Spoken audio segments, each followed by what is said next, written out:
Don't let YouTube decide what information you get. That's your choice. YouTube is deleting our videos and cuts you off from a source of honest reporting. Make sure you don't lose access to NTD's news content, and take a quick moment to subscribe to our newsletter so no matter what happens here, you'll keep your access to a trustworthy news source.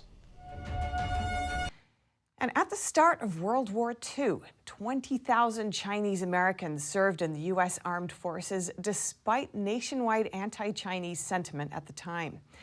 Major General William Chen tells NTD why it's important to honor Chinese American veterans. Who are we? We are American officers. And so everybody should be looked at as Americans, treated like Americans, working as Americans. And so there shouldn't be any difference. Major General William Chen, fondly known as Bill Chen, is the first Chinese American to wear the two-star rank of Major General in the U.S. Army. During his 32 years of active duty, he experienced the Cuban Missile Crisis while serving in air defense and participated in multiple overseas combat tours, including in Vietnam and Laos. He is also a main advocate for a Congressional Gold Medal to be awarded to the Chinese American veterans who fought in the U.S. Army during World War II. They were largely forgotten, ignored, or excluded. Bill Chen's father, Moon Chen, was a World War II veteran serving in the 1st American Volunteer Group to China, and later the 14th Air Force, known as the Flying Tigers. He was also one of the first witnesses to the Marco Polo Bridge incident on July 7, 1937, which marked the beginning of the Second Sino-Japanese War. And it happened that my father was flying from Shanghai to Beijing on that very same day, and he saw that fighting at the Marco Polo Bridge.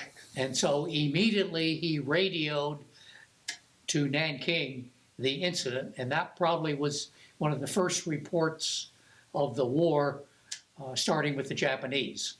The next day, Moon escaped from the Japanese by hiding inside a mail truck. It got stopped by the Japanese at a blockade.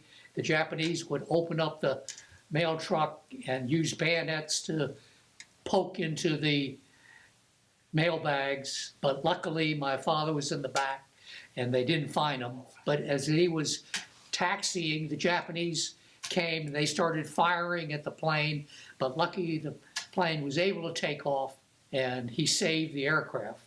In the book Unsung Heroes, to which Bill Chen was chief editor, countless more stories of people like Moon were recorded. According to Bill, at the start of World War II, about 20,000 Chinese Americans joined the U.S. Army. 40% of them were not U.S. citizens. This was during the time when a federal law banning Chinese laborers from entering the United States was still in effect. They served, they defended the freedom that we so much enjoy and we so much take for granted. They demonstrated their competencies, loyalty, and patriotism. They served with pride and proudly served as Americans in spite of the discriminatory aspects of the 1882 Chinese Exclusion Act.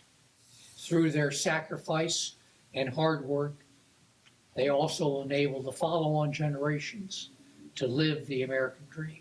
Through efforts from advocates like Bill, in 2017 legislation was introduced in the U.S. Congress to honor the Chinese Americans who served in World War II with the Congressional Gold Medal. In February this year, the medal was officially awarded to 12 veterans in a virtual ceremony. With increasing cases of the CCP virus Delta variant, the Los Angeles County Department of Public Health is once again requiring residents to mask up. But LA's county sheriff says his department will not enforce the mandate. NTD's Brandon Dre shares more on the recent mandate. The Los Angeles County Department of Public Health reinstated an indoor mask mandate for all residents, regardless of vaccination status. Masking indoors must again become a normal practice by all, regardless of vaccination status, so that we can stop the trends and level of transmission we're currently seeing. Officials say transmission of the Delta variant is rising at a rapid pace, potentially putting millions of people at risk, and wearing a mask will reduce its spread.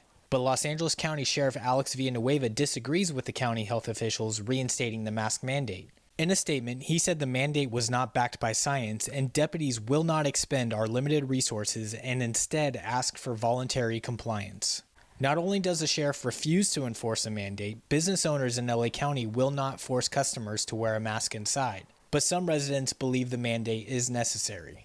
Better to do something now than wait a little too long and everyone end up having to be locked up indoors again. Los Angeles is one of several jurisdictions to either recommend or mandate wearing masks, along with other lockdown restrictions. The move comes with a rise in cases in parts of the United States. Brandon Dre, NTD News, Los Angeles.